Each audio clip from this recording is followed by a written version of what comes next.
monarquia, o maior líder político do Brasil era o imperador.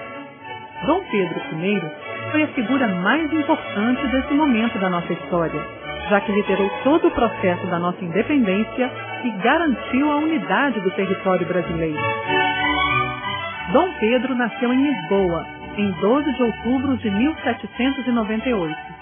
Era filho do príncipe regente Dom João VI e da infanta Carlota Joaquina. Passou a infância em terras lusitanas, mas aos 10 anos de idade trocou Portugal pelo Brasil. Ele veio com a família, fugindo das tropas de Napoleão Bonaparte, que aterrorizavam toda a Europa. Pedro crescia solto entre os palácios da mãe e do pai. Levava a vida de esportista, sem muitas preocupações políticas.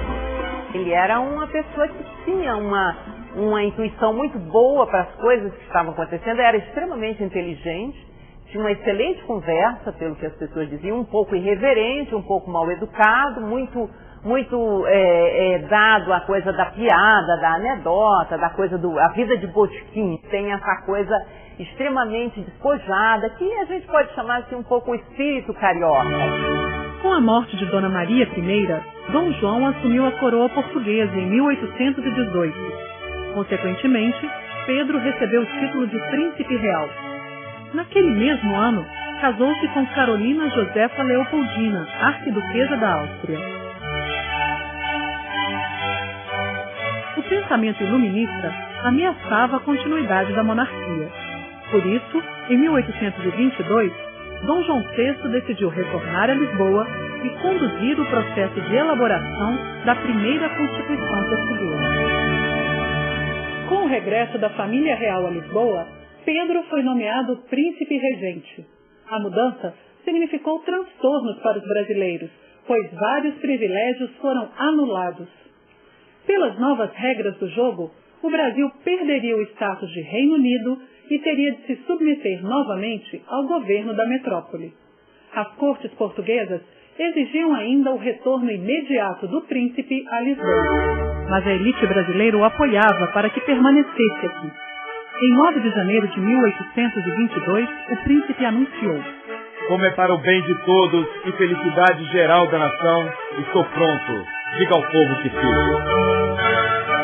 Depois de expulsar as tropas do general Avilés, Dom Pedro organizou um novo ministério e escolheu José Bonifácio de Andrada e Silva para liderá-lo. Dom Pedro oscila durante um período entre fidelidade ao pai, a quem ele jurou ser súdito fiel, e às cortes portuguesas, que estariam reorganizando Portugal depois do desastre que foi a campanha napoleônica e a invasão de Portugal, e o mundo brasileiro onde ele cresceu. As relações entre Portugal e Brasil complicaram-se quando o príncipe decidiu se rebelar contra a Constituição portuguesa, convocando a primeira Assembleia Constituinte Brasileira. Nessa empreitada, Dom Pedro tinha o apoio da aristocracia rural, da imprensa e da maçonaria brasileira. Em agosto de 1822, Dom Pedro precisou se ausentar do Rio de Janeiro. Antes de partir, repassou a Dona Leopoldina todos os poderes de governante. Na semana seguinte, a princesa recebeu notícias de que Portugal estava preparando uma ação contra o Brasil. Sem tempo de aguardar a volta do marido, Leopoldina e José Bonifácio prepararam as condições políticas para a proclamação da independência. Reuniram-se com o Conselho de Estado e rascunharam o decreto que anunciaria a separação de Brasil e Portugal.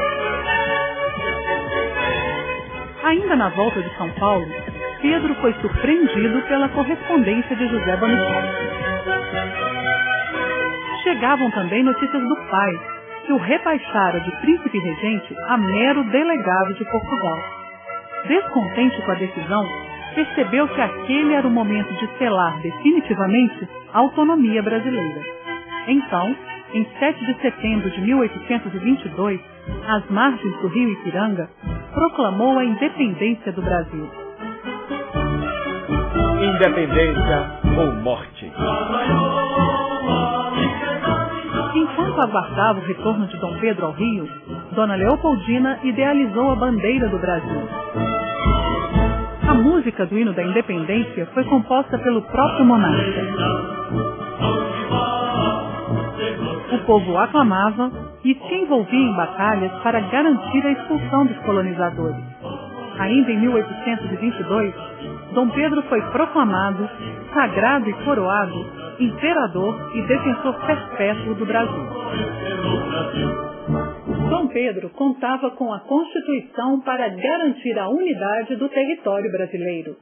Mas durante os trabalhos da Constituinte, diversos conflitos aconteceram entre os conservadores e os liberais. Um grupo defendia que os poderes do imperador deveriam ser limitados. Dom Pedro, por sua vez, não abria mão do direito de dissolver a Câmara quando achasse necessário. Diante de divergências, ele dissolveu a Assembleia Constituinte e outorgou nossa primeira Carta Magna em 1824, instituindo o poder moderador. A Constituição de 24, de fato, é um documento importante e fundador da nossa história. Ela, ao lado da unificação do território brasileiro, conseguida aí da maneira como já falei, pela força das armas, etc. Elas são as duas grandes obras que a gente pode dizer que Dom Pedro I deixou e que são fundadoras, né? São fundadoras da realidade do Brasil que a gente tem hoje. Mas a Constituição imposta por Dom Pedro desagradou muita gente. Aos poucos, o imperador foi perdendo apoio popular. Com a morte de Dom João VI, ele se viu obrigado a contrariar as leis brasileiras e assumir o trono lusitano. Para reverter a situação, Dom Pedro foi a Portugal, somente para abdicar da coroa portuguesa em nome de sua filha, Maria da Glória. No Brasil, a Guerra da Cisplatina ameaçava a unidade nacional. A derrota nos campos de batalha foi um duro golpe para Dom Pedro. Com a morte da imperatriz Leopoldina, aumentaram também os boatos sobre seu caso com a Marquesa de Santos, o que gerou mais impopularidade. Aos 31 anos, Dom Pedro escolheu Dona Amélia de Laustenberg para ser sua segunda esposa. Mas não houve como contornar a crise. Muitos o acusavam de tirania e nem mesmo seus ministros o apoiavam como antes. Diante do desgaste político, ele resolveu abdicar do trono brasileiro em 1831. A coroa passou ao príncipe Dom Pedro II, então com 5 anos. Quando Dom Pedro chega à Europa, principalmente, ele desembarca num porto da França, ele é aclamado, é recebido como um herói, o príncipe americano que tinha dado Constituição ao Brasil e a Portugal. O desafio de Dom Pedro foi combater o próprio irmão, Dom Miguel, que havia usurpado o trono de Maria da Glória. Por todo o reino, era visto como um herói reconquistador, e conseguiu restaurar o poder da filha. Mas, durante as batalhas, ficou muito doente. Morreu vítima de tuberculose, com apenas 36 anos. Foi sepultado em Portugal, mas seus restos mortais foram trazidos de volta ao Brasil na comemoração dos 150 anos da independência. Dom Pedro I é um dos construtores do Brasil.